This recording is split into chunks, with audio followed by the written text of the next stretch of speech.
How's everyone doing? Come on, this is New York City. How's everyone doing? All right. You guys got a spring day on at the end of January. Yeah, so welcome to the spring edition of Clean Energy Connections. My name is Micah Koch, for those of you who I don't know, and it's really nice to see a lot of familiar faces here, so welcome. I am the director of the New York City Accelerator for a Clean and Renewable Economy at NYU Poly. It is a NYSERDA-funded incubator for early-stage clean energy technology entrepreneurs. We're actually located right across the street at 137 Varick. So do we have any entrepreneurs in the audience? All right. So we are always on the lookout for great startups. We're focused on efficiency, transportation, and logistics, really capital-efficient, IT-driven technology businesses who are really at the intersection of energy and IT, and we think that there's a tremendous amount of opportunity there. My job is to give you guys some information that you can use to make this a great event, but also just to tell you a little bit about Clean Energy Connections. So, how many people have not been to this event series before? Wow, nice. So last year we had 6 panels. We covered everything from the value of a negawatt to the energy-water nexus to a great panel on electric vehicles to ones on solar and wind. And what we have planned for you guys in 2012 we think is actually going to be equally exciting. We're going to do sessions on cloud computing and cybersecurity and the smart grid, energy storage. We're going to tackle issues around smart buildings, industrial ecology, and we're actually looking for your input to kind of see what works and what you're most interested in. So this is really about you. This is not about NYC Acre or Solar One or Green Tech Media. This is about you guys. So we want you to actively participate, and there's a number of different ways that you can do that. If you're on Twitter, use the hashtag CleanNRGX. You can also direct message us at CleanECNYC. You can take a look at the Facebook page. How many people are on the Green Tech Media page about this event today? Did anyone participate in that dialogue around the comments? Because there's a really strong community here of people who are interested in these kinds of issues in New York City. And our goal is to really connect you with one another. And we want to hear what happens as a result of doing this.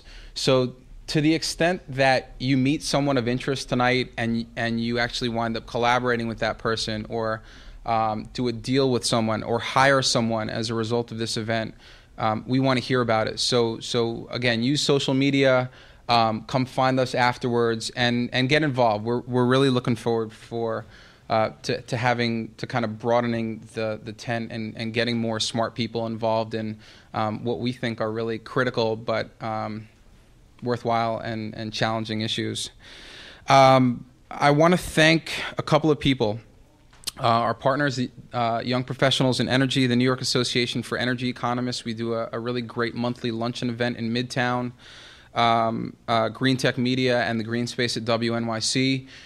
If you're interested in participating in events like this, we also do a really solid newsletter of these kinds of seminars and networking events, and you can find that at nycacre.com and just check the events page and get out there and participate.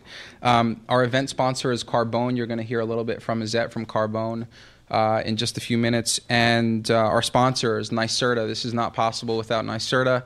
It's not possible without Loeb and Loeb, and it's also not possible without Con Edison. And I think it's really important in these kinds of conversations to have the local utility at the table and actively participating in that dialogue. So without further ado, I want to introduce the program manager for energy efficiency programs at Con Edison, David Pospisil.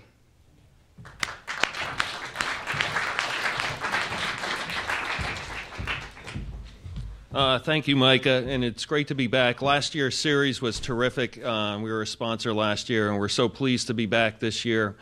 It may seem strange, and people may wonder, why is Con Edison involved? Well, I actually run Con Edison's commercial and industrial energy efficiency programs, and we have the actually exciting job of trying to encourage people to upgrade the performance of their buildings and incorporate the innovation that you'll be speaking about over the 6 sessions. it's advancing so quickly, and I'm actually seeing something that looks like a Moore's law applied to building systems these days. I was at a conference in November on LED lights, and there was a gentleman there from the Pacific Northwest National Lab who is tasked with actually testing the LED technologies. And it was amazing. His comment was that by the time the 6,000 hours of the test are over, the technology that we're testing has become obsolete and been replaced by something that's better, cheaper, and easier to work with. So when we see that, we talk to customers every day, and they're like, things are changing so quickly. I don't want to jump on the bandwagon too quickly. I want to wait for this to develop. And it's like, well, what do you do with PCs, right? Moore's law applies to PCs. So the technology in computers is advancing so quickly. Are you going to sit back and wait for 10 years to make that change, to adopt the innovative technologies? And I think the answer is no. And I think forums like this that discuss the intersection of technology and energy and how do we make this work for people that actually need to use energy are very important. So that's why we're a sponsor, and we're very pleased to be here. Thank you very much. Just one more technical note. So the wireless network here is WNYC guest. You guys should be able to get in. Any problems, see Sarah or one of the other volunteers. If you guys in the back want to sit down, there's still a couple of seats up here. And I'm now going to introduce Nathaniel Greene. Nathaniel is doing some incredible work on renewable energy policy at NRDC. He'll be here all evening long, so I definitely recommend grabbing him and speaking to him about your project afterwards. And if you don't have the chance to do that, you should definitely check out the Switchboard blog on the NRDC website. So Nathaniel, welcome.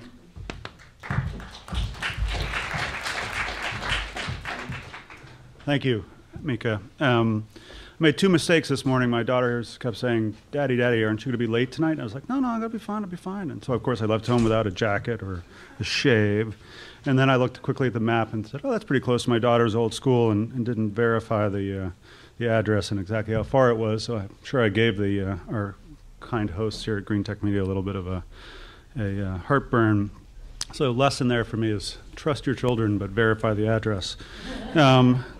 I think we're at a really critical point in renewable energy policy here in America. We have a real choice coming at us very quickly.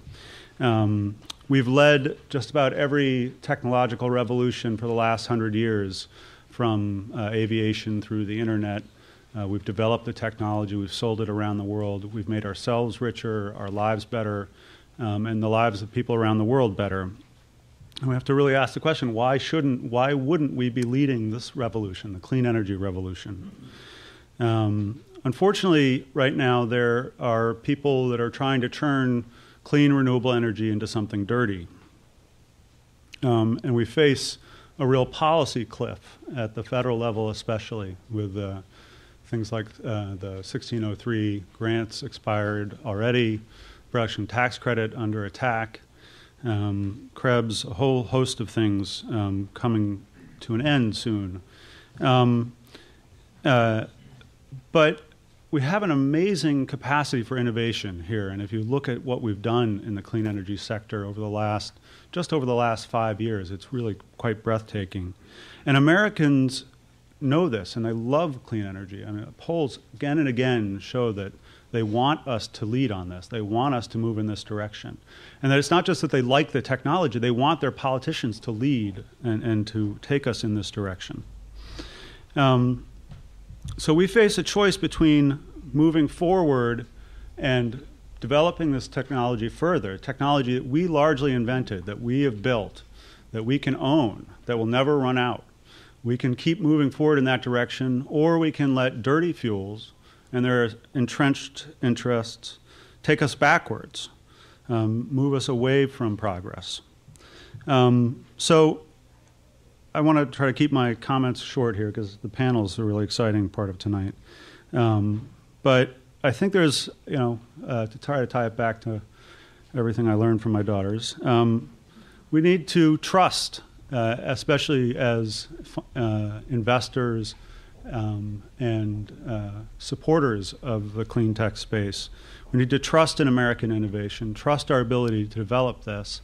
And I'm quite confident that if we had unlimited amounts of time, if we could afford to wait, when you look at the progress we've made, we would, it's clear that the clean energy is the future. It's growing every year around the world. And the dirty fuels are becoming more dangerous to get, more expensive to develop. So we got to trust in this pathway and trust in the American public that wants this stuff. But we need to verify. We need to verify that our politicians are stepping up and supporting this pathway and helping it, leveling the playing field so that we can move in this direction. And not just our politicians, but we need our suppliers' politicians to move in this direction. We need our financiers' politicians to move in this direction. We need to go out there and really make sure that they're representing our interests and not the interests of the dirty old fuels. So with that, I'm going to let you all hear the exciting panel tonight, and thanks very much for coming.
Great.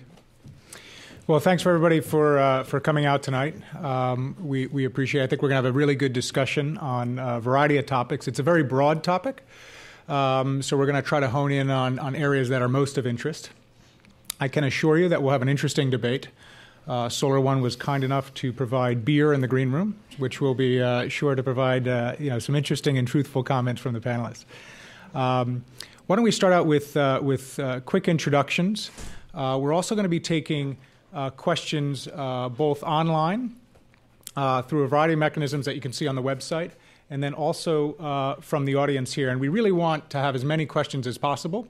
You can write those questions down, and then those will be brought to me, and we'll address as many as we can as well.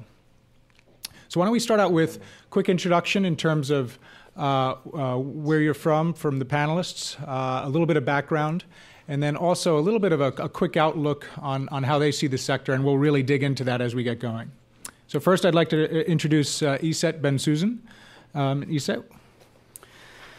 Good evening, everybody. I want to start with thanking Micah Koch, who called me up one day and he said, would you like to speak at the event that we have coming up in January 3rd? I said, if you're organizing, I'd like to be a part of it. And when he mentioned the word entrepreneurs, I got even more excited. So it's a pleasure to be here, and nice to meet you all as well. By the way, this is a little strange. If I had known, I would have worked at a radio station. It seems like that, for practice purposes. My company called Carbon is actually focused on renewable energy and environmental markets. We launched our company about 4 years ago, which I founded after our previous business got sold into British Telecom, which I'll get to in a second.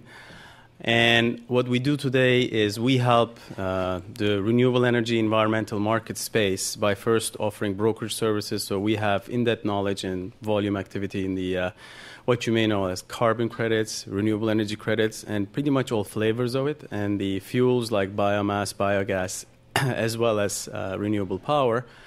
Secondarily, we match capital into projects of all sorts, where we define it as distributed generation in solar, wind, and many other types of technologies.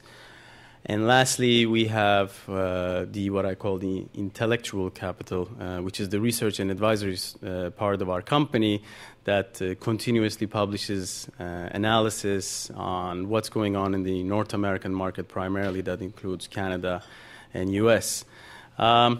Now, this happens to be, and I want to talk a little bit about myself for 2 seconds. I have been an entrepreneur pretty much all my life, not by choice, but by design, I take it at this point. I like to call it a very exciting path. I mean, I have been in the business of internet, where we were teaching languages online. That was the first company. The second company was diving deep into IT security for about 10 years. And then switching into this clean energy business. Each and every time I've been told, you must be a billionaire, which, by the way, I'm not even close, but I can count. The truth is, being an entrepreneur in this space today feels very fulfilling, and pretty much I'm looking forward to the discussion about renewable energy and clean tech. And Anne? Good evening. I, too, want to thank Micah. He actually just emailed me and said, you'll do this, correct? And I said, of course, I do what I'm asked to. I also want to thank SolarOne and Con Ed. And I'm actually very excited to be on this panel. These are all folks that Jason and I was thinking about this. My second job, I worked with Jason, actually, out of university. So this is the first time I think I've ever been on a panel with him. So I'm actually pretty excited about that. But I was actually, this panel is very exciting to me. I'm at the Carbon War Room. We're an NGO founded by Richard Branson. Our tagline, which I never say right, so I'm actually going to read it, is we harness the power of entrepreneurs to unlock market-driven solutions to climate change. What we are is we're a not-for-profit that's actually for-profit. So we believe in commerce. We believe in market-driven solutions to climate change. Is exactly what we focus on in the Carbon War Room. As are you, Jason. Let me get to my pieces. I was going to say there'll be a group hug. The reason that I say that, and you haven't spoken yet, so I can come back to, I know what you're going to say, but he just said it, so he set the context. Because his background, he's been successful in a couple different areas and has come to climate change, and he's actually using the same skills that he used in his other businesses here. What we do in the Carbon War Room is harness the power of these entrepreneurs. The short way to look at it is we look at gigaton solutions to climate change. We look at technologies that you can implement today that are scalable today. Full stop, that's really where we're focused. And so for me, this panel and sort of this time where we are with what's happening with legislation, what's happening with the economy, I'm actually very optimistic because I believe in the private sector and I believe in the ability of entrepreneurs to actually implement the solutions that create jobs and create opportunities and also create lowering our carbon footprint. My own background to get here, I worked in the federal government for a long time. I worked in the private sector, and always with a focus on environment and energy. And I will say my last 3 years at the Carbon War Room, I felt like we've had a bigger impact and see more of the same. The three areas that we focus on, and I'm hoping that I can dig down a little deeper as we go forward, are energy efficient retrofits of buildings, making the shipping industry more energy efficient. 15 ships emit as much carbon as basically 1 million cars. Most of the acid rain and the black soot that you see in Antarctica and around other parts of the tundra are actually caused by 15 to 20 ships. So our idea is to actually get those ships retrofitted. The third piece is we're focused on a scalable renewable jet fuel. Jason. Great. Thank you, Michael. Thank you also, Micah, for asking me to join the panel. And Con Ed and SolarOne, there's a connection to both of those. I'll talk about it a little later. I've done work with Michael's firm, done work with Azet's firm, and Ann and I, just to be clear, started a nonprofit together about 20 years ago. And then we both worked for Vice President Gore, who dragged us into this whole climate and environment stuff. So it is indeed an honor to be on a panel with you, Anne. Thank you. So I thought maybe the best way to just introduce myself a little more than what's on the paper is just talk about the different roles people can play. And I think that that's some of what kind of back in the green room, I didn't know this is an event fancy enough to have a green room. Back in the green room we were talking about, which is I think everybody, no matter who you are in a place like New York City and what your skills are, has a role to play. I think the first role that I talk about is being an advocate. It is true we started a nonprofit together 20 years ago. We did work with the vice president on climate and environmental issues in different capacities. But we also started a nonprofit called the Clean Economy Network, which is now part of something called the Advanced Energy Economy, and will hopefully soon be coming to New York in some kind of chapter or other form, working with Micah and other partners around the room. But everyone here can be an advocate. There's, Nathaniel talked about it a little too. There's no reason everybody here cannot be an advocate. And I think that's a really important role to play, especially in a time when public perception about our sector is not so great in some ways. For people to be an advocate, sometimes all you have to do is tell people what you do and what you're interested in, even if there's no legislation you're pushing or anything like that. I think the second role is to be an angel investor. I'm an angel investor in a company called Sungevity, which does residential rooftop solar around New York City, based in California. Also in a company called Honest Buildings, which Con Ed actually was the very first angel investor in as our first customer, and was incubated at here in the incubator, or there in the incubator. And you don't have to have a lot of money to be an angel investor. You can be an angel investor by getting involved in startups with your time as an advisor. And now I was part of the Clean Web Hackathon, which some of you guys were probably a part of last weekend. And whether you're a programmer, a designer, a developer, a business person, you can get involved in figuring out how to build companies, even if you're not writing checks. As an entrepreneur myself, like Azette, we work in the environmental markets, and we've started a firm called Echo Asset Management Partners. We have a carbon fund that invests in carbon offset projects for California, which people probably don't realize is going to be a multi-$100 million market, probably a multi-billion-dollar market next year. And we also do investing and advising around renewables and ag and water.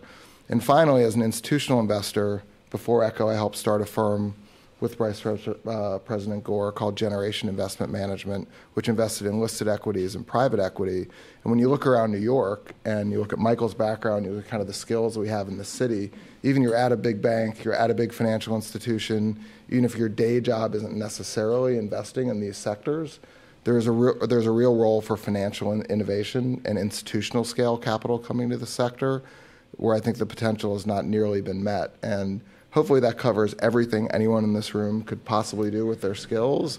But I think the really important thing to think about is that it's not just about any one of those things. We can't just have entrepreneurs.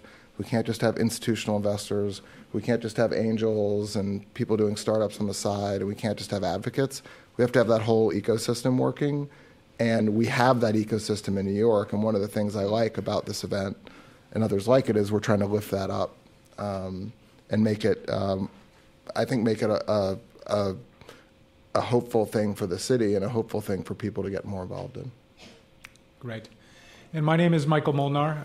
I'm a partner with a specialist investment bank called cleantech Capital Advisors. We focus on one space which we call sustainable infrastructure. Clearly that includes renewables. That's a big focus for us. But it also focuses on other ways of cleaning up fossil fuels, and is also focused on certain non-power generation areas such as water or building materials, but are obviously tied to energy. We raise capital for companies, we raise capital for projects, and we also do M&A. We have 35 people in 3 offices, Zurich, New York, and San Francisco. And we have been in the industry as cleantech Capital Advisors for 3 years. We've raised close to $1.5 billion, shortly $1.5 billion in capital over the last 18 months. So we're very proud of that because it's been a tough economic time, but I think one of the messages that tells you is that there is capital flowing to these sectors, which is an important message. And we can talk a lot about who people are that are successful in doing that and who aren't, but we focus 100% of our time on that. I've been following the space for about 10 years, first as an equity analyst and now as a banker. So why don't we kick it off? And before we get started, I know there's a lot of people online, which is great, but just a quick show of hands. How many people here are either entrepreneurs in the space or curious about being entrepreneurs in the space? Just a show of hands. How many are sort of in the finance field or investment bankers? That's good. Okay, interesting. It's nice to see the investment bankers socializing with the entrepreneurs. So we're already halfway there. Although there are some groups of people. Okay. So maybe to start out, there's a lot of news flow on the sector, and we were just debating that in the green room. And there's a lot of political issues, some of which I would argue are political footballs that go back and forth. There are certain politicians who have said one thing but then say another thing. There's a lot of news flow on regulation and different companies. And so the first question to the panelists is the following. First, how do you define your overall high-level view of the sector, including how you define it, which will be interesting? And where do you see there different headwinds or tailwinds for certain subsectors? That's a broad question, but why don't we take a couple minutes each and define that? So overall, how do you define the sector in your mind? And everyone, there can be 4 different answers on that, and they can all be right. Then your overall view, and where do you see headwinds or tailwinds? And some of you are working on being advocates to go through some of those obstacles. So why don't we kick it off? Whoever feels most comfortable in starting with that. All right, I'll go first. I think that's, first of all, a great question to start with. A lot of people, I remember when we started our business back 4 years ago, in order to explain someone what you do, you would say, I'm in the green space. And that kind of changed its name to, I'm in the environmental zero carbon space, if you want. But today, I think the business has matured, so deciding and to define it with one word, saying I'm in the green space, is just it's almost like saying I'm in finance, but it could be so many things. And in fact, the way we like to define, or the definition of the business and the market that we follow, has always been energy from renewable sources and technologies that reduce emissions, basically greenhouse gases, has been the sector that we have focused on. And if I had to define that sector, that goes down to the discussion around topics that support that are solar, wind, hydro, biomass, biofuels, fuel cells, as well as energy efficiency. And when you come, and that's the renewable energy piece, and if you're talking about environmental markets, it's really the onus on changing, due to the support of these markets, the way we do things, from agriculture to industrial development to pretty many industries that have a concern on these gases. That's how we define the business. So headwinds and tailwinds, which was the second part of the question. I think the sector overall is definitely moving forward. I mean, one thing is for sure, the U.S. economy in the last 4 years as a GDP hasn't made any significant progress in terms of percentage growth, in terms of many other ways we can look at. This sector, on the other hand, if you had to break it down to any of the industries, has had double-digit growth. Without a doubt, it employed many people and it had double-digit growth. So I think we have survived really the worst that has been the past. Going forward, I think the only remaining, the only way I see it is there is more better to come. And finally, as far as tailwinds, time is the tailwind. Maybe some people would want to have this industry mature in 1 year, but you just have to give time for technology to improve, as well as for all the supporting mechanisms from financing, capital, to all the other mechanisms to learn and absorb the business to become, to mature. Sorry, that would be the headwind, obviously. But the tailwind-wise, I think you have, simply said, more people in the business, which equates to more minds, which equates to more solutions. Mm-hmm. Great. Jason or Ann? I want to hear what Jason has to say. Then I'll give my thoughts. So the definitional question is kind of interesting. I mean, at first you think, oh, well, it doesn't matter. We're all doing something in this general direction. But I think it does for the way the world looks at this and for how markets look at this. And so I think about it in two ways. One is we did call the Clean Economy Network that for a reason. And I do think it's a good broad definition of just creating a more efficient economy. And that involves renewables. It involves, obviously, efficiency. But I think it also involves kind of using our natural resources better. And so I think one thing I hear more and more and that we talk about more and more is this natural resource scarcity theme, which from an investment perspective is certainly something you hear institutions talking about a lot. Running out of food, running out of water, prices are going up of natural resources, and the McKinsey Resource Revolution report, which if you haven't read is worth a read in the classic way that McKinsey kind of takes a lot of things you probably already know but puts them in a really understandable form and makes it easy for certainly the investment community and for large corporates to understand some of these dynamics we might intuitively understand. I find natural resource scarcity a really useful theme and frame for what we're all doing, clean air, clean water, et cetera. Headwinds and tailwinds, I think the headwinds are macroeconomic, I think, and I think that the fact that this industry has survived through a very difficult macroeconomic time is pretty amazing, especially with the growth that's happened. And certainly it's an area of the economy that has grown.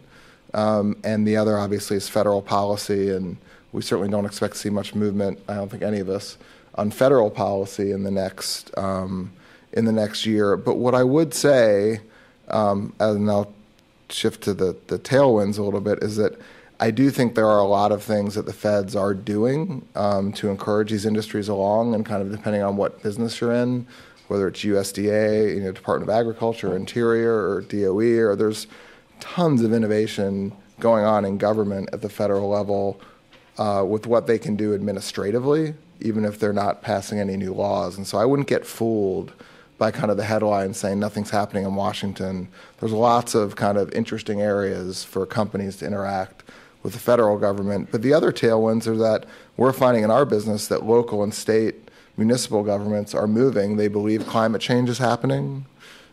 They don't have a lot of money. They're trying to be more efficient. They're trying to find solutions. And so I get very frustrated when people say, well, government's, a headwind. It's not. I actually think that kind of well-meaning, bureaucrats in cities and states and localities around the country are doing crazy innovative things to try to move the clean economy along. And the only other thing I'd say in terms of tailwind, I do think that this is a place where a lot of entrepreneurial energy is going into, as Ep pointed out.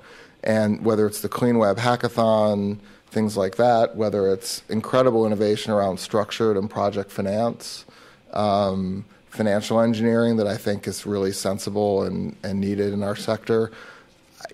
I don't worry about a lack of great ideas, and I do think that the money is starting to flow in ways. $1.5 billion for a startup investment bank is a heck of a lot of money. And there is money moving. There is a lot of innovation. I think we have a lot more tailwinds than headwinds.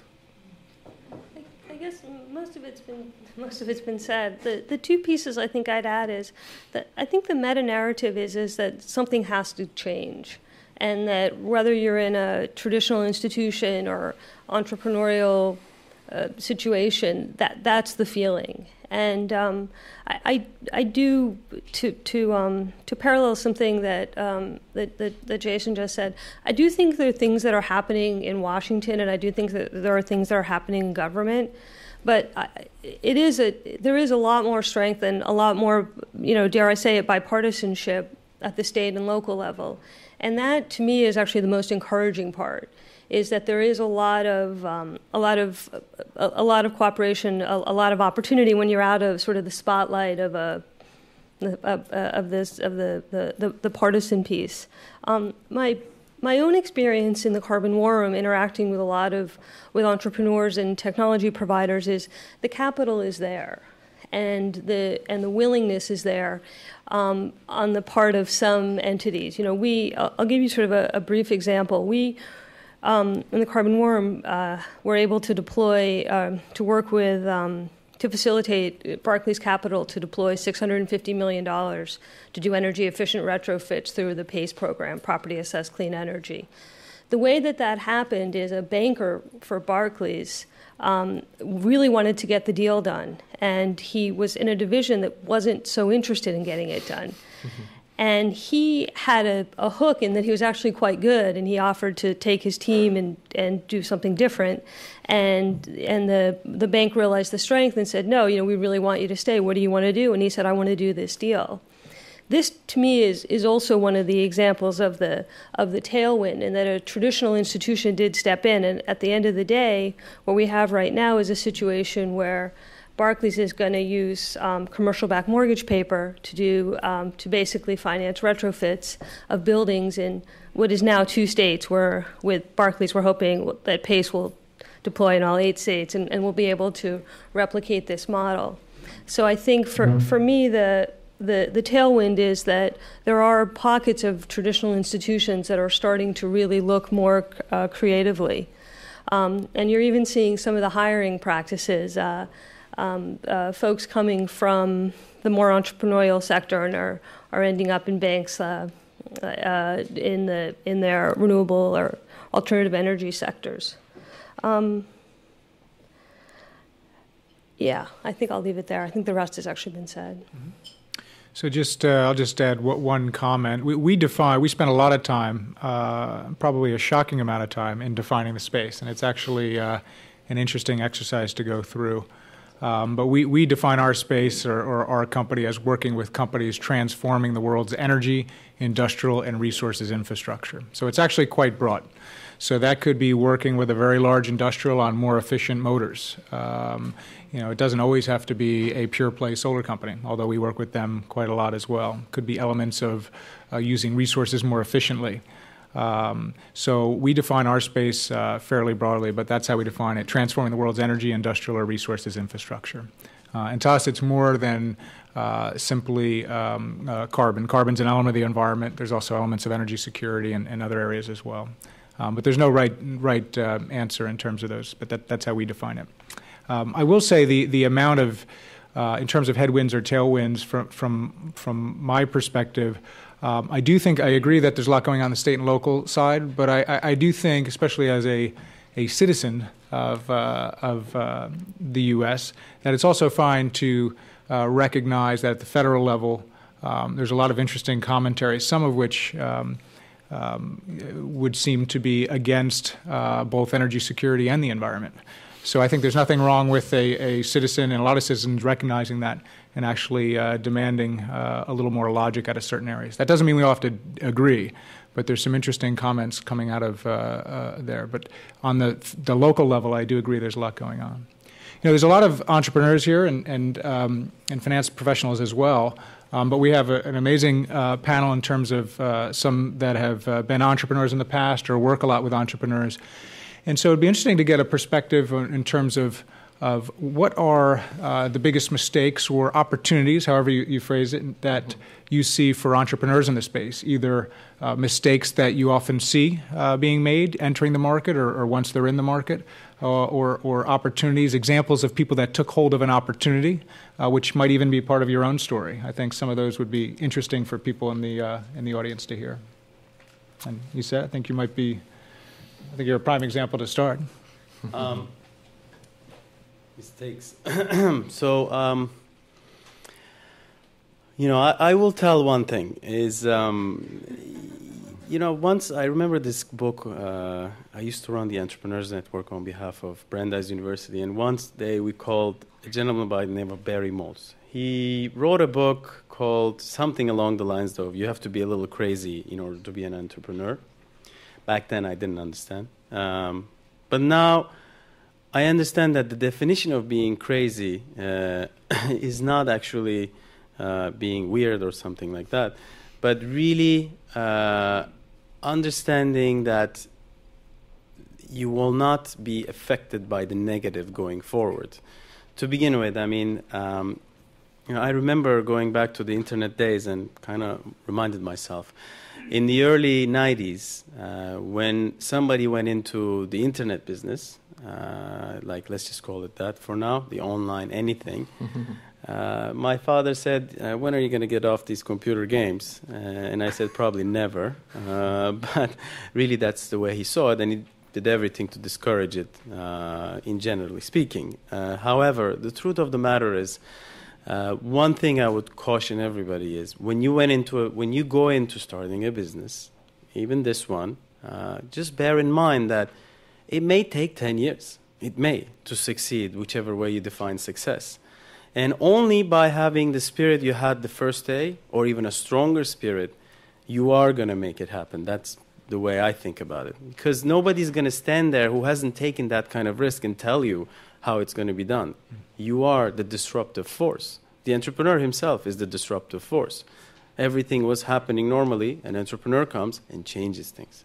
Therefore, the mistake is to expect things to happen very quickly. The second thing is, it is brutally important to have a good team that you put together. Without a good team, you will never succeed, no matter how much money you throw at it, by the way.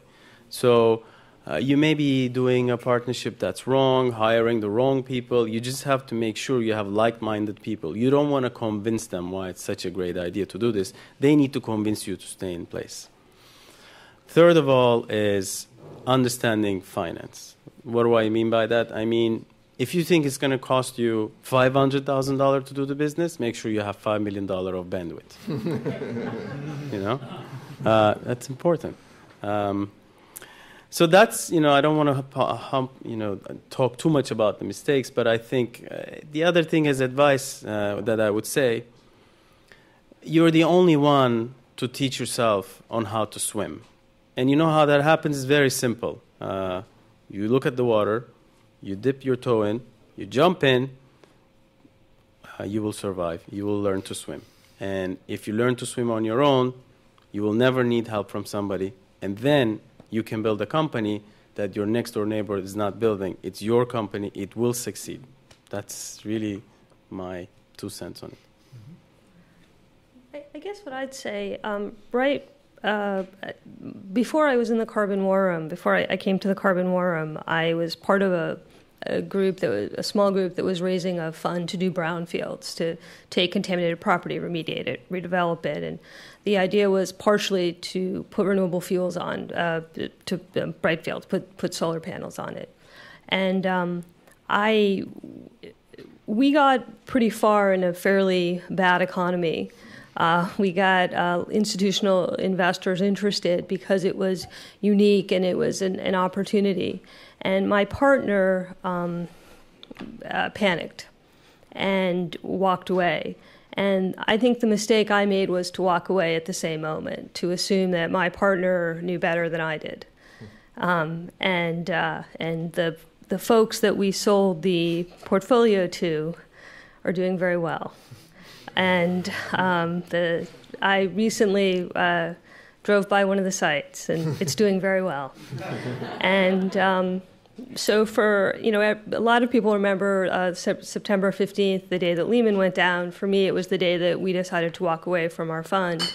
I have a friend who thinks it was the best day of his life because that's essentially when he took over a portfolio that I drove by his site recently, and it's doing quite well. So I would say about the perseverance, but I think the other piece is to speak to absolutely everybody that you know, and just to continue to have the conversation and to really always be on your game. And if you're not prepared to be on your game, then to not do that. I think being an entrepreneur, which I guess reluctantly I admit I am because I keep starting things over and over again, is, there are no mistakes. There's only lessons, right? If you are in this for the long haul and you keep doing things, the first time I screwed something up at the first company I started, I screwed it up one more time, and then the third time I didn't screw it up. And that was when I was, actually that's when we were 21 and starting a nonprofit, right? So, and you keep doing things and you keep getting better and better at this. So, I do truly believe that. I mean, you will make mistakes, but there are opportunities to learn. I do think I'd like to see a little higher tolerance for risk in New York than they have in, I wish we had the same tolerance for risk that they have in the Valley. I think it is a different culture, and I think we could work on that a little bit in New York. But I don't think there are mistakes. It's just learning opportunities, and I know it sounds trite, but I think it's true. I will say one specific mistake, I just have to say, because I had met with a guy yesterday who was from yet another bank that's laid off all of its emissions traders. And, you know, I mean, this is the stupidest thing I've ever seen. It happens every cycle. And if any of you work at banks and you have any control over this one, it's the dumbest thing banks do. Every cycle, they lay people off right at the bottom, right when things are picking up again. And like clockwork, I guarantee you in a year, this bank's going to hire back a whole other desk and pay them twice as much money to get a team. Am I right about this? Is that? No, it's an opportunity. It's an opportunity for us. Opportunity for us, a mistake for the bank. So that's one thing I couldn't believe it. I was like, you've got to be kidding me. So look, I mean, I think, and that's the opportunity, is that big institutions do stupid things all the time for unreasonable reasons, and that's an entrepreneurial opportunity for people like us. I think that, you know, to me, there's no bad business idea so long as you have a real thesis, real conviction, and real comparative advantage, however you want to say it.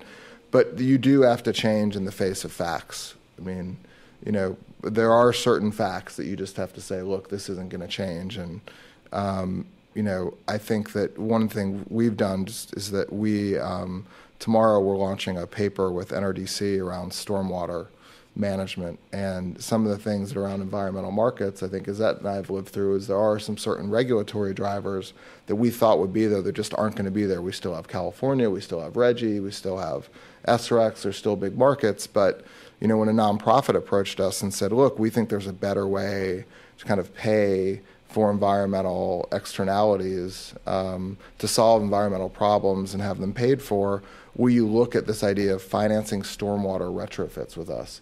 We're like, what the hell are you guys talking about? You know, we work in environmental markets, and sure enough, it turns out that, you know, I don't know where Nathaniel is, but, you know, some of his team at CMI have figured out a way to basically create a market for stormwater credits in the city of Philadelphia. And we're launching a paper at Bloomberg New Energy Finance is having an event tomorrow night that we're going to release the paper at. And, you know, this is an unbelievable innovation in kind of environmental finance. And, you know, it came completely out of the blue from somewhere we didn't expect it to come from. And, you know, had we been too rigid in how we thought these markets were going to develop, we would have just let it go. But we were open to, I think, the opportunity, and the facts on the ground changed, so we changed our strategy. I think that's actually the advantage of being an entrepreneur, being one of the large institutions, is you can move pretty quickly. And I think that's also been our experiences, is that you do also have to be ready to kind of move with the times. I think the last piece is you need someone who works for you who understands project finance. It is remarkable how there's there are some VCs, there are some companies that get to that point where they're ready to scale, and they just don't have the ability to implement project finance. And so I think that's a huge piece as well. So I'm going to start including some of the questions. So I'd encourage you to continue to write them down. There's a comment from someone from Scandinavia. That's what it says. I'm from Scandinavia. I'm not making this up. I will take creative freedom at times. But it's an interesting point. I'll add mine in terms of my comment. And it's an interesting comment, which I'm not going to answer. A question: Denmark has wind, Iceland has geothermal, Norway has hydro. Why is the U.S. so far behind? Do you like to pay for oil? I'm not going to make this person stand up, nor am I going to answer the question, although it's a great question, and it's a question we could have an entire week conference on. But I'll take that comment on the U.S. and turn it around a little bit to something that I view as a positive. And it's this. I was at dinner on Sand Hill Road, which is where a lot of the venture capitalists are in California, for those that have not been there. And a very senior venture capitalist said, you know what the difference is between America and certain areas in the world, not all. Failure out here is viewed as a positive. And I think you made that comment as well. And that person proceeded to say over 30 minutes, all the failures they've had, and then obviously had some huge wins as well. But her point, if you go to certain countries in the world, failure is viewed as a shameful thing. And I've seen that in different countries that I've traveled to culturally. In the U.S., especially among entrepreneurs, it's viewed as a badge of honor in a way. And I actually think that's a great piece of culture in terms of American business. So to Jason's point, I completely reiterate that in terms of not only, obviously your goal is not failure, but don't be afraid of it because it's very hard to start a business. I will say we've had 4,000 meetings and we've logged them all over the last 3 years with investors, entrepreneurs, et cetera. So we see hundreds of business plans every day. And one of the key areas that I think is important is recognizing when you can have near-term revenues. There's a vision for a company, but also without state subsidies, and I'm going to get into a question from the audience on energy efficiency, and that I think would be great for yourself to start with. There's a lot of great businesses to be formed right now that economically make sense that can lead to revenue right now. So it's not to focus not on those areas, but there's those areas that can be focused on as well. So maybe, Ann, we'll start out with here. There's two questions. One says, many building owners or managers claim that they don't have budget for more energy efficient system upgrades. What financing options are available for them over and above the incentives from Con Ed and NYSERDA? Are there zero cash options for building owners? I'll read another one, then I'll summarize as well. Please identify in specific sources of funding and deal structures for commercial and residential building energy efficiency makeovers. What's a good deal? And I just sort of summarize those. I'll let you handle it however you think, but this is an area that I know the Carbon War Room spent a lot of time, and is an area that I'm very passionate about because energy efficiency is an area that makes sense right now, and these are two great questions focused on the core of the issue. So, Anna, I'll let you approach that whatever way you see best, but sure. Why don't you kick it off? The short answer is that your first question actually addressed the market failure. If you're a building owner, you either don't have capital, or why would you actually want to put the capital that you have into retrofitting your building? Because the savings that you are obtaining are going to reflect in the lowering of the utility bill of your tenant. So really, what's the upside to you? When you turn around and refinance your building every 5 years, the mortgage companies don't look at the energy efficiency as one of the criteria for your mortgage. So if you have a couple extra dollars kicking around, this is New York or many other places, you're going to go out and buy another building. So how can we actually address that? So that is the market failure that we saw. The way that we addressed it in the Carbon War Room is the way that we addressed it, we started it around actually in Vancouver during the Olympics. Vancouver calls themselves a green city, so we launched something called the Green City Capital Challenge. And what we did is we identified 15 cities around the world that were uniquely focused on energy efficiency. They had a niche. Copenhagen controlled their local utility and they owned a lot of the housing. Babylon, New York actually had a successful PACE, Property Assessed Clean Energy Program. So what we did is we brought folks together that were entrepreneurial. Cities that were having an entrepreneurial approach. So here's proof positive that the government is actually very engaged at the local level. And the second thing we did was we looked at companies, as I said to you a minute ago, that had technologies that were scalable. They'd been around for years, and you could implement them pretty quickly. The third thing we did is we locked as many banks in a room as we could with our folks and said, how are we going to get you there? How can we get you to look at PACE? How can we get you to look at on-bill finance? How can we look at other off-balance sheet products to get you to finance these buildings, to finance the retrofits of the buildings? What we finally were able to do was get folks to a point where they could get comfortable. And the secret was to actually break it out into pieces. And what we found was there was a group in Sonoma County that had successfully done PACE. So they actually were able to they were actually able to put together the financial mechanism to the point where banks could get comfortable. The second piece was they needed someone who could take on the liabilities. So in the instance, the first place we did it, we brought in Lockheed Martin. What Lockheed Martin did is they actually went to buildings in places that had the two financial mechanisms in place, and they said, this is where utility bill is. It's here. This is how we can get it. This is how we can get it lower. This is actually, and then they were able to go back in and do the retrofit. So they're creating jobs, they're creating opportunities at the same time. Third piece is there's an insurance component that goes on top of it. What I'll say to you all is I can't sit here, and this is actually scalable in other places. There are a number of financial mechanisms that are coming together. There are a number of organizations that are successfully in the space right now. I can't give you a list of places to go to right now. I can tell you that we in the Carbon War Room are doing some deal days. I can certainly get you all information about the deal days where we bring folks together like yourselves and we look at the different pieces of it. We're doing the next one is not actually till March, so I hope you can hold out until then. But in general, what we're finding is that there is a lot of interest by the building owners now, and that has also been a recent revelation, a recent change, and that people are starting to see the upside of that as well. Feel free to, or if you have. I was going to say just two quick things about efficiency, and just another plug for Honest Buildings, since I am an investor. Riggs is a great guy. Is that the thing that captured me was when Riggs, who's the entrepreneur who was at Tishman Speyer earlier, said, "This is how you generate demand for energy efficiency and more sustainable buildings. Is you make building owners do it and you show them how to do it." And to me, that kind of demand side pull is what attracted me to Honest Buildings. It seems like the one thing in energy efficiency that we haven't quite figured out how to do is scale, make people do things in a way that's beyond regulation, that's about culture and the tenants and things like that.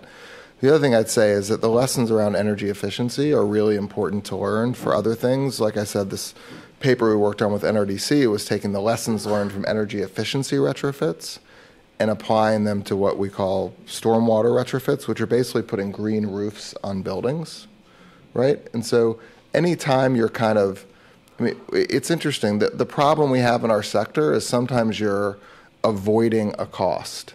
It might look like saving money, but sometimes to the other person it looks like you're avoiding a cost, and it's very hard to price and encourage positive behavior around avoiding costs. And so there's a real behavioral finance aspect to this as well as a kind of actual finance aspect to this. I think applies to stormwater retrofits, and I bet 20 other types of activities that we could think about in the broader clean economy that I think we need to try to tackle.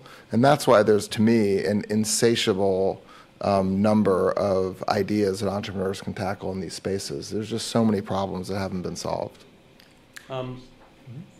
I think I wanted to add on to the answers. There was a question about if I'm not mistaken, what's the deal, or what's the best deal, something like that. So we have been involved in small-scale capitalization of energy efficiency projects, and in fact worked with private equity, quote unquote. smaller shops that put money towards this, and we've seen three forms: either straight equity. There has been bank organized, I believe, municipal bond, and I'm not an expert on this one, related financing towards energy efficiency projects. But generally speaking, the math is pretty simple. If your, for instance, bill is $100,000 a year, and you do these retrofits and it's going to go down to 30%, that $30,000 basically gets split between the financier or the project developer and the owner of the building. And you take that and you say, for the next 10 years, you would have otherwise paid $30. What does that make? He's going to say $300. You say, I'm willing to put up X amount of dollars, get my $30 back, and make a return of, say, 10% in 10 years, guaranteed return per se. That's what we have seen in our space, and it's really not that complicated. And just because somebody doesn't do it in their building doesn't mean they perfectly understand it. It may be that it's not their business to be reducing energy efficiency. It may be their business to run a building and get leases out and get the financing on the building, not the rest of the stuff. So it's really a solution is really figuring out how you go from 100 to 70 and then call up someone and say, would you be willing to, in a simpler world, to pay up X% and I'll give you $30 every year, something like that. So. And so I will say something. There's probably a variety of people in the audience as we went through before. I will say one of the areas, and I'll call out Anne in the Carbon War Room for this, that a lot of people can get involved in through either assisting organizations like that or otherwise, is on helping with market inefficiencies. And it is really tough work, but it's so important because it's where the system sort of breaks down. And so I really commend organizations, NGOs like the Carbon War Room, but also recommend that people think about, those are ways to get involved. You don't always have to sort of become an entrepreneur. You can get involved in other ways. A couple other questions, which, I've got about 10 cards here. They all have similar handwriting, and they all say, I'm from Scandinavia.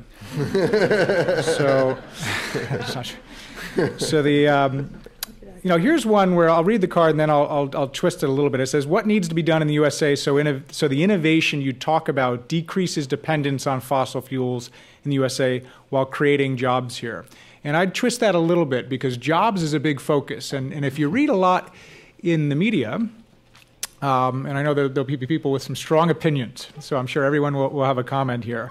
You're hearing a lot about subsidies and jobs being created overseas and not here. And I think there was some comments previously about that. But I'd love people's comments on exactly how can this area also be involved with creating jobs and increasing employment? Or is a lot of what you hear in the media true?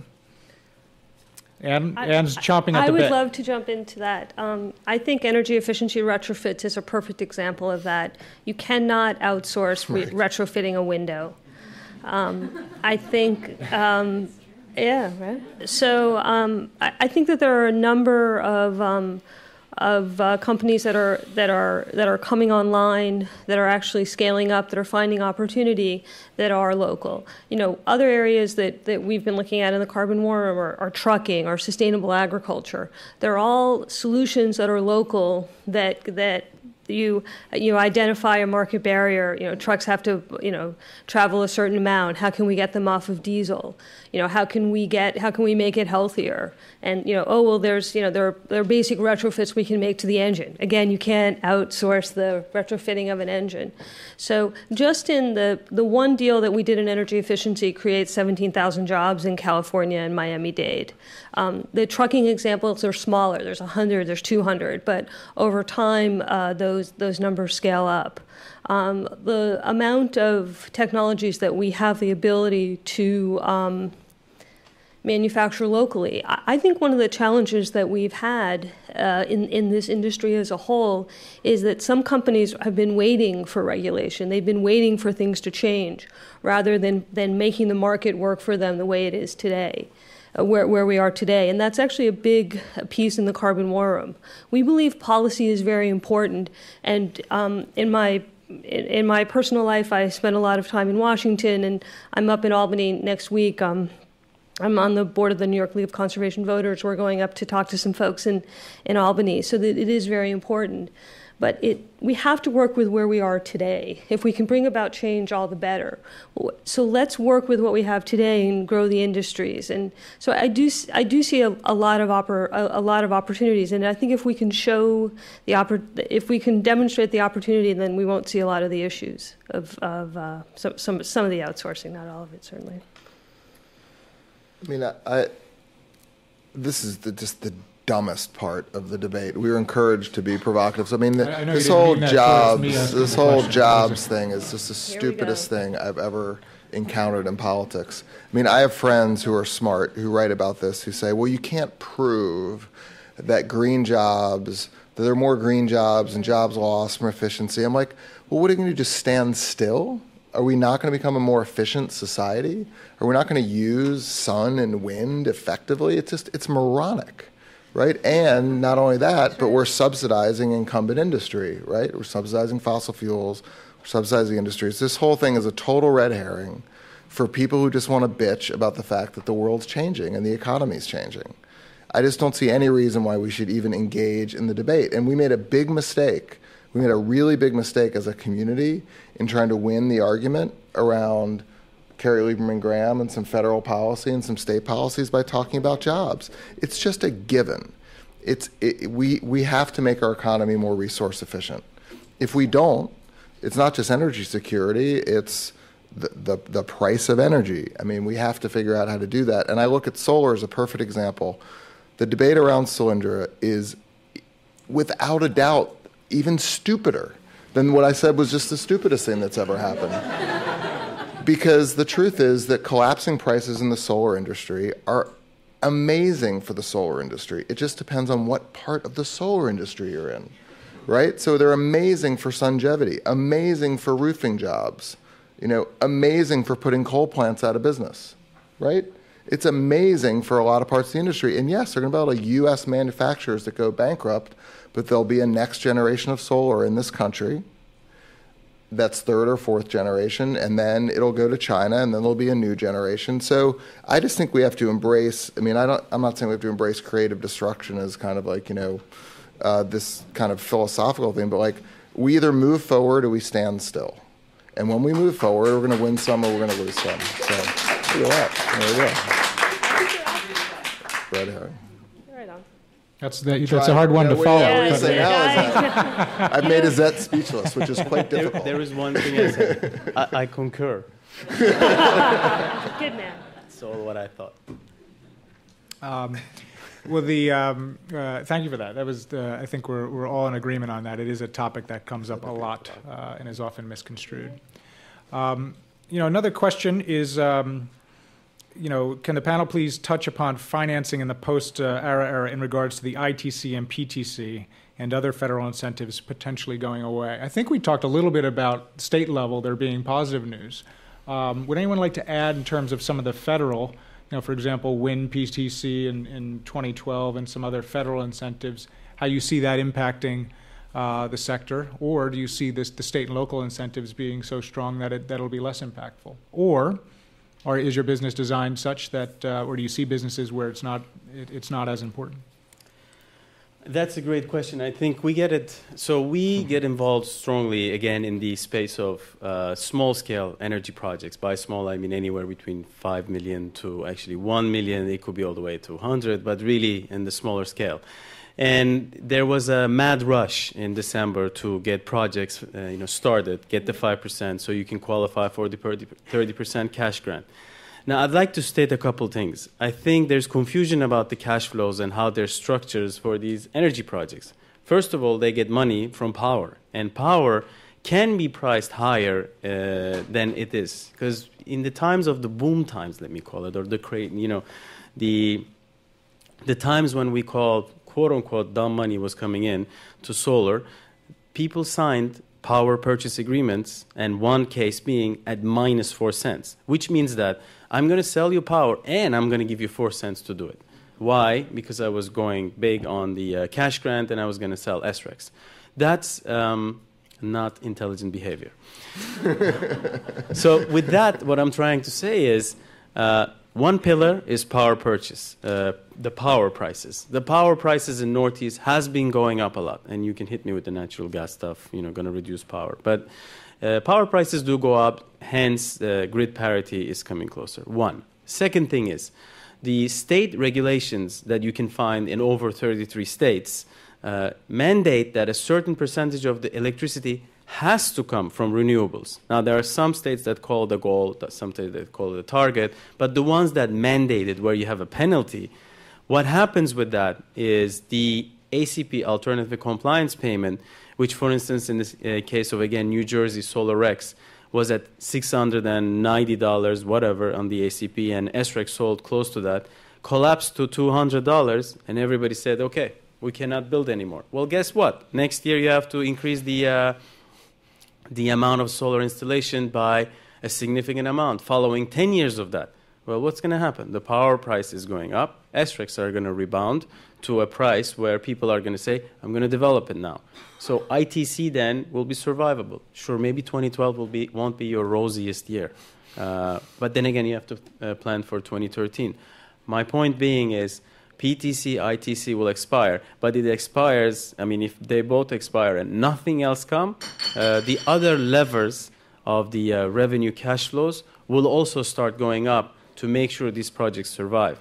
Lastly, the biggest problem with renewable energy when it comes to financing is the fact that you cannot get debt. Eventually, I'm thinking somebody's going to say, I can see the minimum revenue generated from this for the last 5 years, so I can lend to it on the basis of the possibility of refinance. If these loans weren't self-amortizing and coming with a, finishing to zero, and you could do refinancing all the time like you do in your homes, these projects will be everywhere. So that's, I guess, how I feel about it.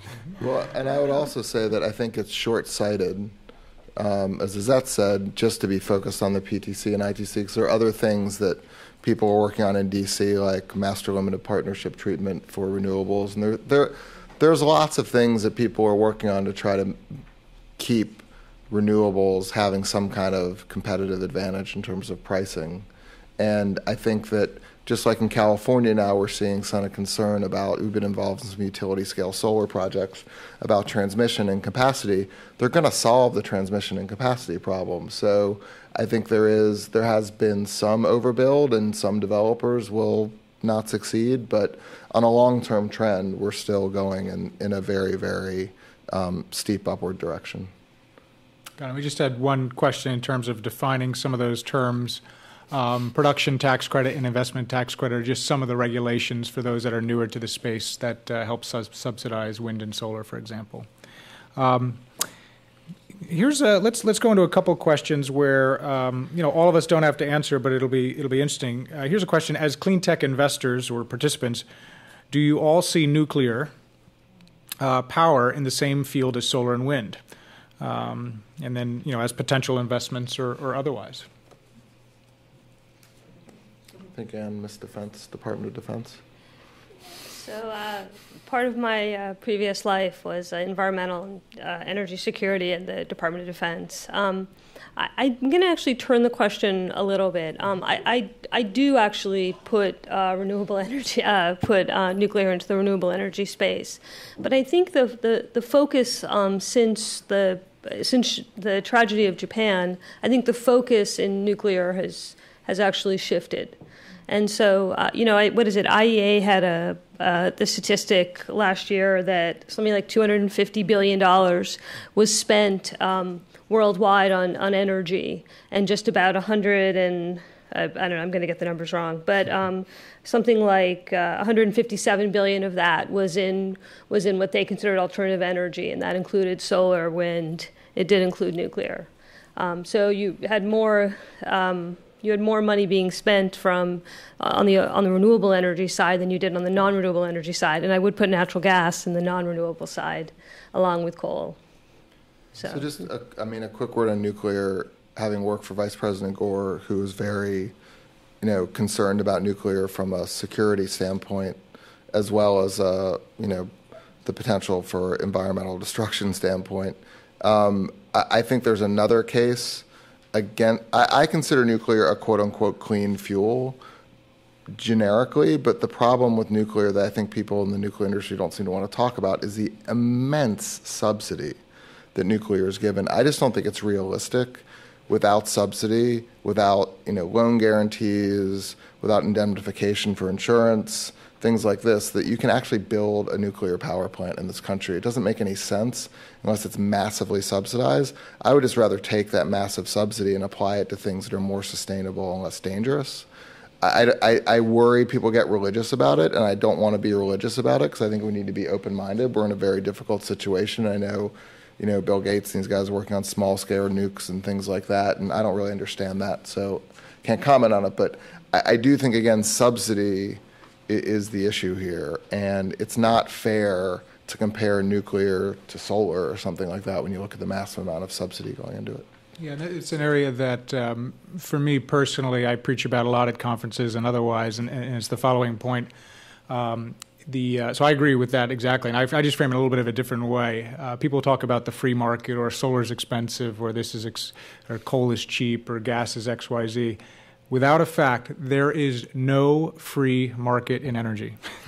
There are market barriers. I went to University of Chicago. I love free markets. I wake up, I think about free markets all day long. But there is no free market in energy. I used to be a coal analyst. All right, Google A Magic Way to Make Billions by Time Magazine, Section 45 of the tax code. Billions of dollars went to the coal industry. Billions of dollars goes all around. The nuclear industry, in terms of the protection, which the Japanese government and TEPCO are discovering how expensive that is an unbelievable subsidy. So to me, it's not a religious issue at all. I actually think there's a lot of good things. I think fracking of gas is interesting, but what are the costs of those? So there is no free market in energy. Would be, if you remember nothing else from me, that's the one area. So when people say something's cheap or expensive, you really have to think about that. I've been in Japan about 3 times in the last 4 months because there's a lot of changes going there and society's really demanding it. TEPCO, when I met them previously, is a company that just generates huge cash flows that are almost unimaginable. Now it might be nationalized, right, in terms of some of the liabilities. So it's just that is the cost of some of those government guarantees. It's not a few $1 billion. It's of a scale that's unimaginable. And I would love to see those put into pricing somehow and then have things compete. You know, one piece that I'd like to see put into pricing is the water is water and coal. You know, everyone talks about how cheap it is to produce coal, but no one is putting in the cost of water. So I think that's a piece that would be nice if we could put that into the analysis as well. We all talk about it, but no one does it. I wanted to say, you know, you all touched on subsidy. I think there is one fact in life that 10 years from now, one factor that you can always count on will be if you develop renewable energy in the US, in China, in Africa, in Asia, and in Europe, anywhere in the world, the cost of putting it will be the same and the output will be the same price anywhere in the world. And that is going to be the defining factor for electricity in the future, saying, how much should electricity cost? Well, I don't know. Let's look around the world. The output cost of electricity from solar, by then hopefully we're in grid parity per se, is going to be the same. Or wind or all these other technologies. Versus anything, you know, capitalized by natural gas in Europe is going to be 10 times more. I don't know the exact number, definitely more than US. And who knows if you can even get natural gas in some other countries. So it's always going to be a moving target. But renewable energy in 10 years is the defining factor in the world where the actual cost of electricity will be globally the same. So Micah said I could tweet while we're up here. I can't seem to do it quickly enough. Someone should figure out how to put that in 140 characters. That was pretty good. Awesome. Who's working on it? Someone's got to be working on it. I think we have a couple more minutes. Here's an interesting question. How do renewable energy systems play into emerging markets? How does the companies in the United States capitalize on some of these lucrative markets? So we always hear about companies entering the U.S., but how have you seen or how could companies in the U.S. think about entering in some of the emerging markets? What are people's thoughts? We're seeing a lot of opportunities in the carbon forum. A lot of technologies that have been around for a while. Technologies, everything from charging stations for cell phones that get communities off of diesel cell charging stations and switch them to a solar mix. You're actually able to lock in your price over a long period of time, and you're also getting more consistency. So what we're finding in markets like Africa, you have quite a bit of sun, and for the solar analysts out there, you can actually analyze for you can actually price for a much longer day.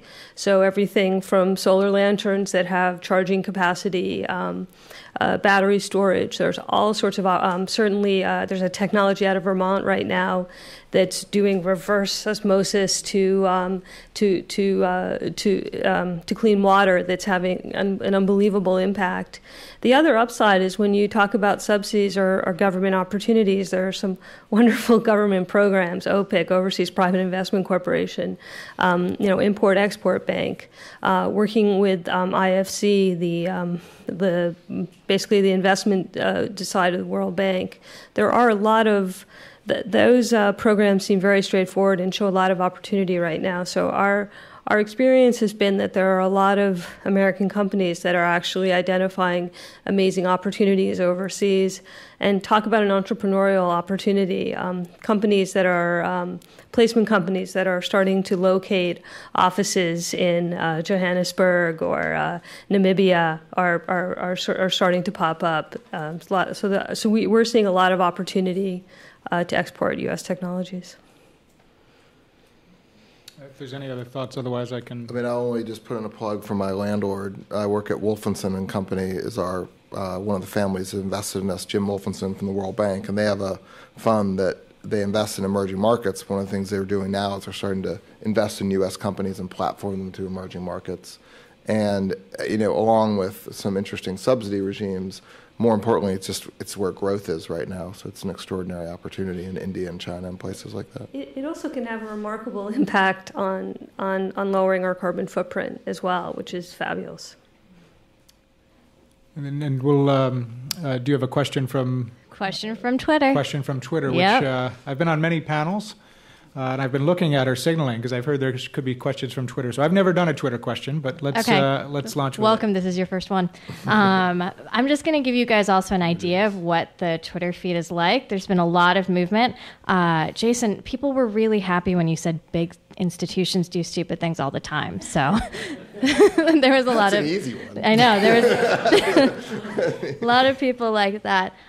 It's a question from, let me just find it here, Greener Media. Guys, thanks for tweeting, if I can find you. How have you seen the media or the press affect big clean tech financing, and what do you think their role is in influencing deals and ideas? So throw it there to all of you. I think, it's a very tricky question to say something against media, right? But I think there's two sides to this coin. One side is ever since the business has been the carbon, I want to start with the big platform of carbon when it became a big deal back in 2005 especially.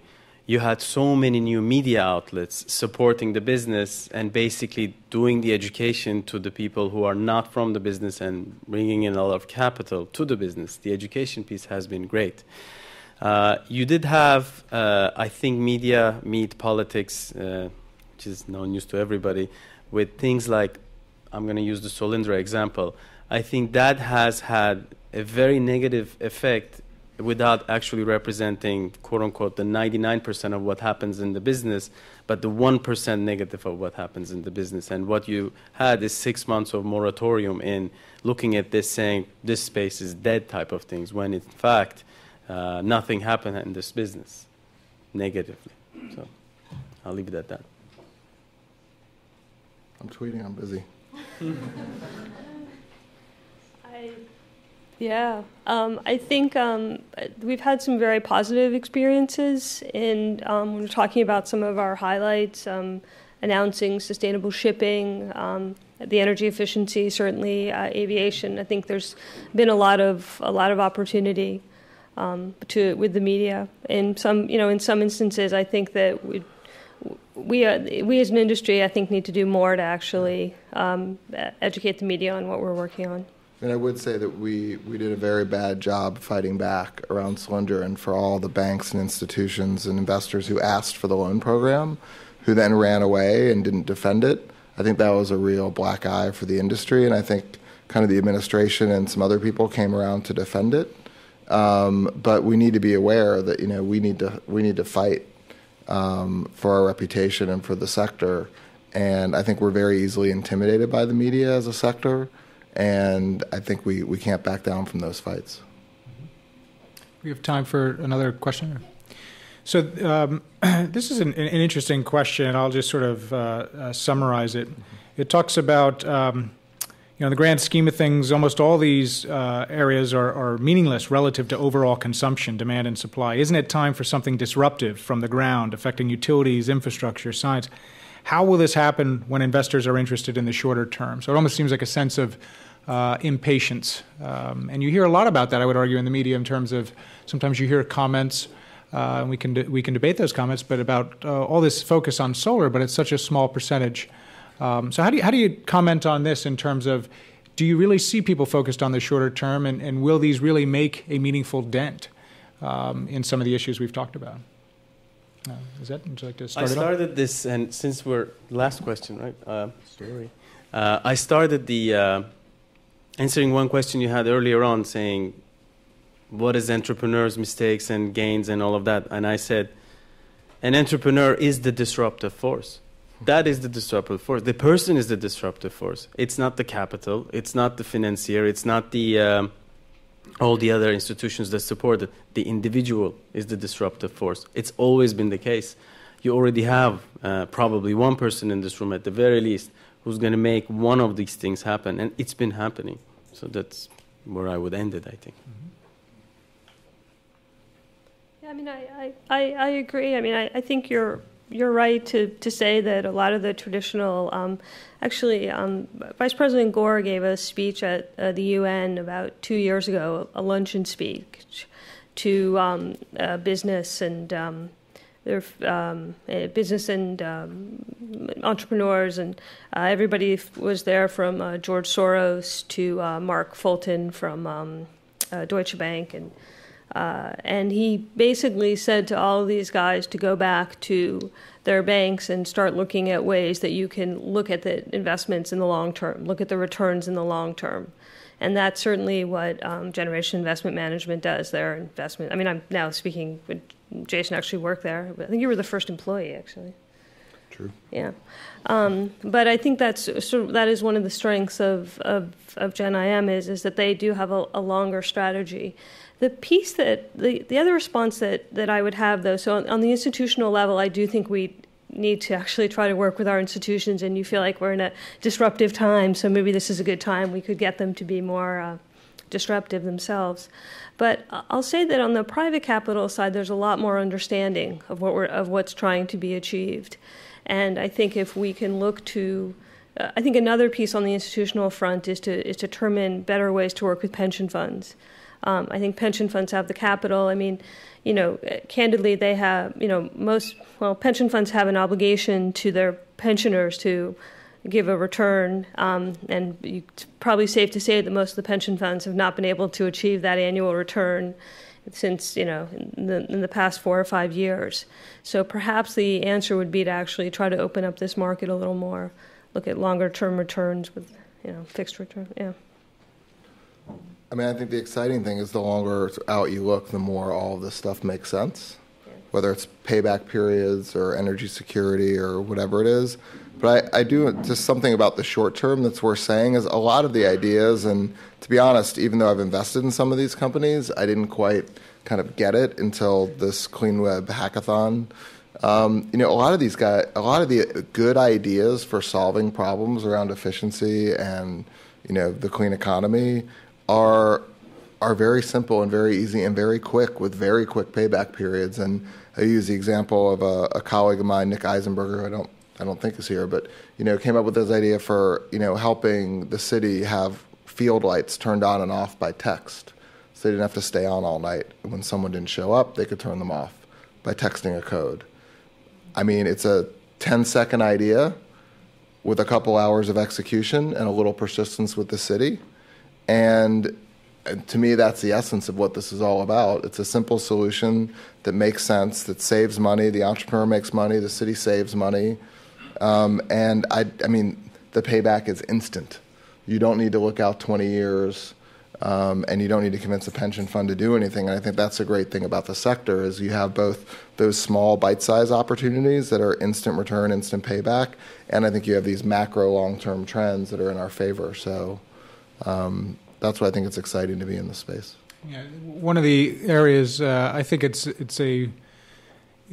fallacious thinking to actually sit there and think about, solar's only 0.5%. As an entrepreneur, you should say, wow, look how big that market is. That's a $60 to $80 billion market a year, which has a lot of growth in front of it. Look at a map of energy over time. It used to be wood used to be a primal source of energy. It used to be coal. and it used to be oil. So one question I pose to skeptics is, so this is it never changes again. It actually has always changed. So it never changes. That's what you're telling. Number one. Number two, for people that say the wrong metric is what percentage is it of total energy, the right metric is how is it trending as a percent of new generation, let's say for power sources. Yep. And in wind and solar are becoming incredibly material. Wind and solar are changing power prices in different power pools around the U.S. and in areas like Germany. It's actually really interesting. So it's a percent of new generation. That metric of 0.5, et cetera, should get you excited. And the metric that should actually get you feeling that it's happening is a percent of new generation, which is a thing that I'm always fairly passionate about because skeptics always use that. There's a saying, there's lies, damn lies, and there's statistics. So you have to be careful in what you choose. So we're about out of time. I will say, why don't we go down and we have 30 to 45 seconds with any parting thoughts for the people here online, and then we'll wrap up from here. I don't know if, who would like to kick that off? Jason? No. This has been fun and exciting. I think what excites me about the sector is the diversity of opportunity in it, and that's the thing I'd leave on. Short-term, long-term, low-tech, high-tech, entrepreneurial activity, institutional activity. We need advocates, we need communicators, we need everything to make the sector grow. So I hope everyone stays involved. I guess I would really just echo what Jason's saying. This is the opportunity. This is the greatest wealth-creating opportunity of our lifetime. It's also probably the greatest opportunity for us to do good while doing well, and it's an exciting time, and I encourage people to stick with it. I think I think in the short term, right? People have a per se, I think this came up before, grim look of the future. What I would say is I think next year you will start to see and focusing on anything from, there's a humongous need in storage technologies, which is a big need for renewables, and everybody, I think, is ready to put money into it, for instance. And with that, I think you have a lot of opportunities to continue in the growth of the distributed generation. And finally, the good news is, in a very short term, hopefully with the economy starting to recover, you will see tremendous attention back into this industry. It's really not competing with any other industry that has tremendous growth ahead of itself. So, yeah, my wrap-up would simply be that these industries are changing, and that there is huge innovation. It's not simply about technology. You can innovate in a lot of different ways. I would like to thank everyone here for coming tonight. I'd also like to thank everyone online. I think Twitter is a great mechanism. You cannot drink beer on Twitter, which is something that we will be doing here. So there are limitations. I'd really like to thank our panelists, Iset, Ann, and Jason, who are people that have been incredibly active for a long time. I'd also like to thank our sponsors, NYSERDA, Loeb & Loeb, and Con Ed. And with that, I'd like to wrap up, and thank you very much.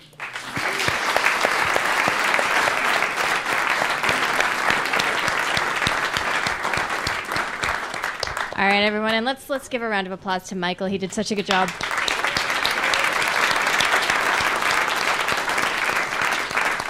And that is it for tonight. The panelists will be up here to answer your questions. There's beer and wine in the back, and have a great time networking. Thanks for coming. Great.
everyone doing?